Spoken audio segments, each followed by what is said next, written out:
दिल्ली में जो हाल ही में धमाका हुआ, उसकी कहानी हेडलाइन से कहीं ज्यादा गहरी है। आज हम खबरों के पीछे जाएंगे और उस पूरी इन्वेस्टिगेशन को देखेंगे जिसने सच कहें तो एक बहुत बड़ी तबाही होने से बचा लिया। तो चलिए सबसे पहले उस सवाल से शुरू करते हैं जो सबके मन में था।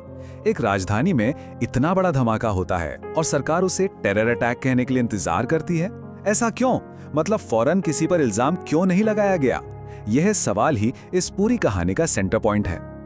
देखिए, आमतौर पे क्या होता है, ऐसी घटना के बाद तुरंत पॉलिटिकल स्टेटमेंट्स आने लगते हैं, इल्जाम लगाए जाते हैं। पर इस बार सब कुछ बिल्कुल अलग था। उम्मीद थी कि हंगामा होगा, लेकिन हकीकत में एकदम सधी हुई, कैलकुलेटेड जांच हुई। 24 घंटे तक इंतजार किया गया।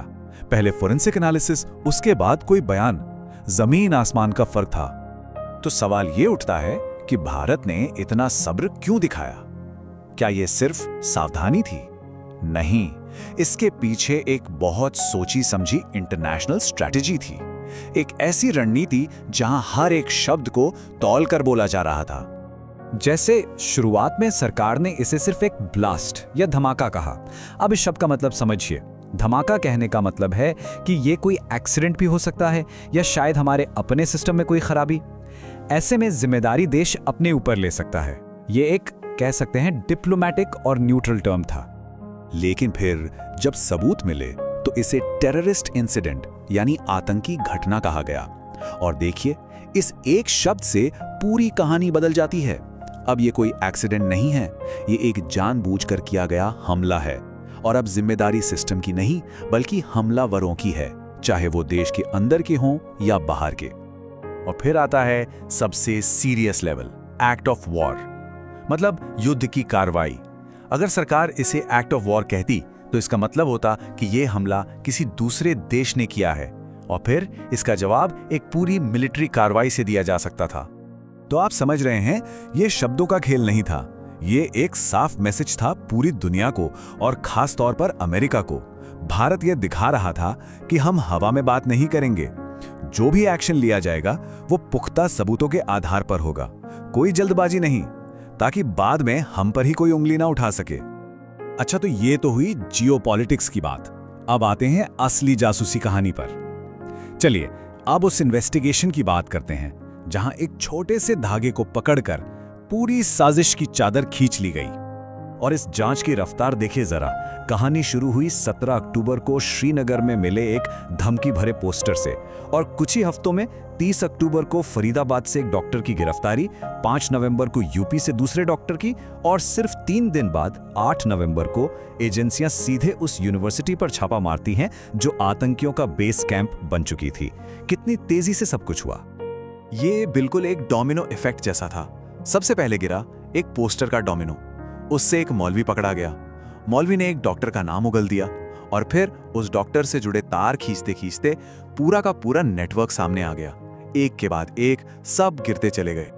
और इसी जांच में एक बहुत ही डरावनी और नई बात सामने आई, जिसे कहते हैं व्हाइट कॉलर टेररिज्म। मतलब इस साजिश के पीछे कोई आम कट्टरपंथी नहीं थे। ये थे पढ़े लिखे इज्जतदार लोग, डॉक्टर्स, प्रोफेसर्स, ऐसे लोग जिन पर कोई कभी शक भी नहीं कर सकता। तो अब कहानी का फोकस उस जगह पे लाते हैं जो इस पूरी साजिश का सेंटर था, एक यूनिवर्सिटी जो आतंकियों का बेस कैंप बन चुकी थी। सच में ये इस केस का सबसे हैरान करने वाला हिस्सा है। सोचिए, दिल्ली से बस कुछ ही दूर फरीदाबाद में अल फला यूनिवर्सिटी, एक जगह जो तालीम का, ज्ञान का मरकज होनी चाहिए, उसे इस्तेमाल किया जा रहा था आतंकी हमलों की प्लानिंग के लिए। और निशाना सिर्फ दिल्ली नहीं था बल्कि पूरा का पूरा इलाका था। और जब वहां छापा पड़ा तो जो मिला वो होश उड़ा देने वाला था। कितना विस्फोटक? 3000 किलो। जरा इस नंबर के बारे में सोचिए, 3000 kg। ये एक आंकड़े ही काफी है ये बताने के लिए कि हमारी एजेंसियों ने कितनी बड़ी तबाही को रोका है। इस सेल के 3 मेन चेहरे थे। पहला, डॉक्टर मुजम्मिल अहमद जो एक ऑपरेटर था। दूसरा, डॉक्टर उमर, असिस्टेंट प्रोफेसर जो बॉम्बर बना। और तीसरा और सबसे अहम, डॉक्टर शाहीन शाहिद जो इस पूरी साजिश की मास्टरमाइंड थी। हाँ, मास्टरमाइंड एक महिला थी, डॉक्टर शाहीन शाहिद, एक फॉर्मर मेडिकल प्रोफेसर। वो असल में जैश ए मोहम्मद के लिए काम कर रही थी। भारत में एक महिला आतंकी ब्रिगेड की हेड थी जिसका काम था पढ़े लिखे व्हाइट कॉलर प्रोफेशनल्स को रिक्रूट करना। और उसने ये सब कितनी चालाकी से किया। 2 साल लगे उसे ये सारा विस्फोटक जमा करने में। अपने प्रोफेसर के रुतबे का इस्तेमाल करके वो धीरे धीरे बिना किसी की नजर में आए ये सब करती रही। चलिए अब कहानी के क्लाइमैक्स पर आते हैं।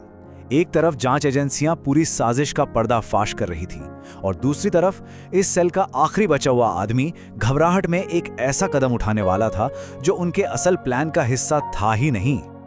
जैसे ही यूनिवर्सिटी पर रेड की खबर फैली और डॉक्टर उमर को पता चला कि मुजम्मिल और मास्टरमाइंड शाहीन दोनों पकड़े गए हैं, वो समझ गया कि अब शिकंजा कस चुका है और अगला नंबर उसी का है।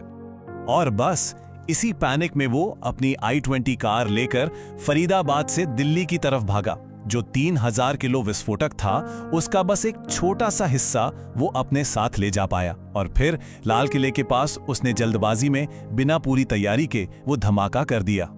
तो ये जो धमाका हुआ ये कोई वेल प्लान्ड सुसाइड मिशन नहीं था, ये एक डेस्परेट घबराहट में उठाया गया कदम था। इसका सबसे बड़ा सबूत यह है कि धमाके वाली जगह पर कोई बड़ा गड्ढा, कोई क्रेटर नहीं बना। इससे साफ पता चलता है कि आईडी को ठीक से बनाया ही नहीं गया था। तो इस सब के बाद क्या नतीजा निकला?